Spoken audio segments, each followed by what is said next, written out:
Are VLJs really worth all the fuss? How to finally get into a new aircraft and the repair system that talks back. All that rounded up in the next couple of minutes on FullFlap.tv. Vicky's away again, sorry. Reading some of your comments last week on aviation forums around the world, I know some of you are going to be very disappointed. She will be back next week, so don't worry. By the way, thank you for all your emails. We reply to as many as we can personally, and your thoughts really do help us develop the show, so keep them coming in. One great story this week was of a guy saying he was inspired to start his PPL course to become a D-Jet pilot after watching our shows. That is fantastic. Another very kind email said FullFlap.tv is something everyone's been waiting for. What can I say? It's a bit embarrassing, to be honest. We're trying really hard to make a great show, and we're glad you love it. Some of the other points we got also were about our views on aircraft. Look, if you disagree with us, invite us to go for a flight in your aircraft and prove us wrong. Debate and discussion not only gets people talking about aviation, but it's also what we do down the hangar, isn't it? Whether we're commercial or private pilots. So let's have fun on screen too. It's kind of like pea-prune on TV. Okay, a roundup of all your stories you've been talking about in the private and commercial flying week next. But first,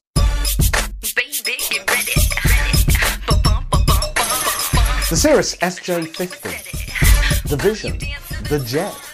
We're still not quite sure what to call it, but let's face it, it looks amazing. This week, the CEO of Cirrus told us this is now priority one for the firm. If you don't know, Cirrus have done more to make car drivers consider aircraft than perhaps any other manufacturer. Their aircraft are comfortable, the seats are made of leather and the controls smooth and slick. But this just goes up another level. On paper then, this is personal travel moulded to perfection. You just don't get aircraft like this. A quiet personal jet that will have a top cruise speed of 300 knots or 345 miles per hour. You can travel 1,100 miles or 1,700 kilometers in 3 hours. Let's put that in perspective. Let's say you were based centrally in the US in Texas. You were lucky. You could visit clients in pretty much anywhere in the entire USA in just 3 hours and be back home in time for dinner, and not a single hour wasted at the airport. There will be no more "are we there yet" from little Jimmy in the back, because you already will be there. But is there a problem? With full fuel, it will carry just 400 pounds of people and cargo, maybe enough for you, your laptop and some product samples, but not for anyone else. But Cirrus say the logic is easy. How often do you really fly with all the seats in your plane occupied? You just don't do it, right? If you don't fly yet, what about your SUV or even your small car? Cirrus are applying the same logic. Most of the time it'll just be you and maybe one other person that will fly with you. If you want to take more people, you just don't fill up the huge fuel tanks as much.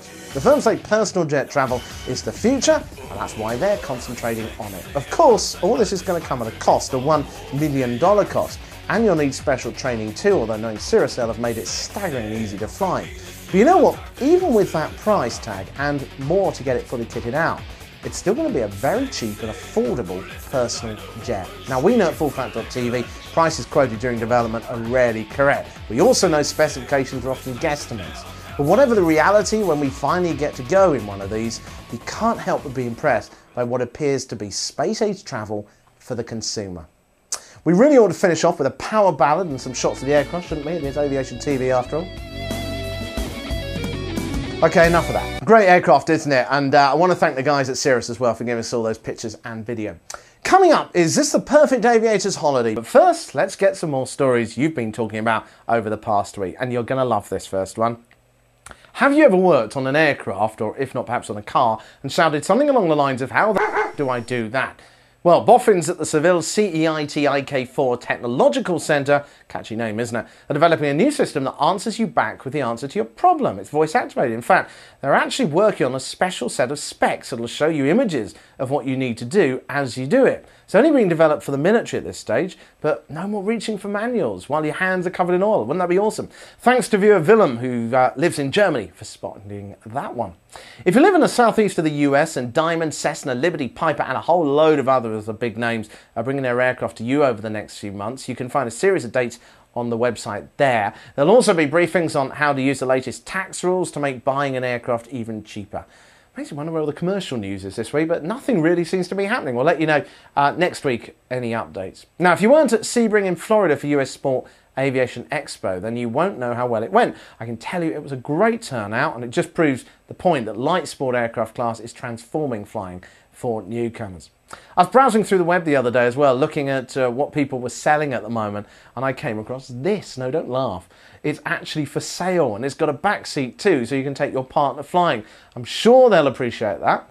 It's not cheap. You'll need around 1.5 million British pounds to buy the Vickers Supermarine Spitfire, and if you want it, you'll need to get to the RAF Museum in London, England on April the 20th when it's going to be auctioned. If you do buy it, do let us know. I'd love to go for a trip. Okay, let's move on. There is simply no better way of finding out about aircraft, what you can afford, what would work for you, than to go to an aircraft expo. Of course, there are air shows around the world, and we would love to be at all of them, but we can't. So we decided just to concentrate on one of them this year, and that's Aero Expo Europe. One reason is because the first event in Prague on the 22nd to the 24th of May is based right in the heart of LSA country. So many manufacturers that distribute probably to an airfield near you are based right here, so we're hoping to meet a lot of them then. Now, if you're stuck in Brazil or Tasmania, don't worry. Come with us on your computer screen. But if not, why don't you join us actually there? As I was saying a few seconds ago with Sebring, performance and price for real practical aircraft is so much better these days than just a few years ago, so it will be worth a trip. If you want to save some money on entry fees, then I'll tell you how in a second. But first, if you have preconceived ideas about this part of the world, here is a 1-minute report I did last year from there to bring you up to speed. Welcome to Prague in the Czech Republic. We're here to look ahead to this year's Aero Expo Europe event. Now, comrade, I know you've got the idea of men with long pointy beards and farmers proudly carrying potatoes through the streets, but times have changed. It's very easy to think of Eastern Europe as being behind the times, as being a bit in the past, but in fact Prague was one of the places that really did lead the rejuvenation of this part of the world. As you can see from this shopping street in front of me, it really is now a thriving economy. This part of the world has always been great at making aircraft. In fact, if you've been heading this way in a B-52 during the Cold War, one of the planes made here would have been trying to, well, cut your journey short. The great thing is the skills still remain, but they're now being used to deliver the benefits of aviation to everyone. So they'll be rather different from fighter jets. And they're going to be rather different vehicles from the ones like this, LSAs, Group A aircraft, turboprops and even helicopters. You'll even get entry-level private jets or VLJs, and we'll be grilling all of them to find out what they're doing for you. The event in Prague takes place in May. These statues may have been here for more than 300 years, but general aviation is obviously a lot newer than that, but it's thriving here. Okay, how do you get that discount? Well, if you register here on this website, you get 2/3 off the entry price, which makes it just €5 or 125 Czech krona. The other thing we're really pleased about this year is that the venue is now on the metro line into Prague, and if you've never been there before, it is an amazing city for a weekend break. So, without sounding like a travel presenter, why not combine the two? Oh, and your ticket also gets you free entry to see the 275 aircraft at Headley Aviation Museum, many of which you probably have never seen before from behind the Iron Curtain. Anyway, more details on Aero Expo coming up over the next couple of weeks. Just finally, if you've ever not passed or quite passed an aviation test, you're in good company. British Royal Prince Harry failed a theory test recently, but just like all the rest of us, great unwashed, he gets to take it all again with a little more practice. That's it for this week. You're watching FullFlap.tv, and I'm Richard Midson.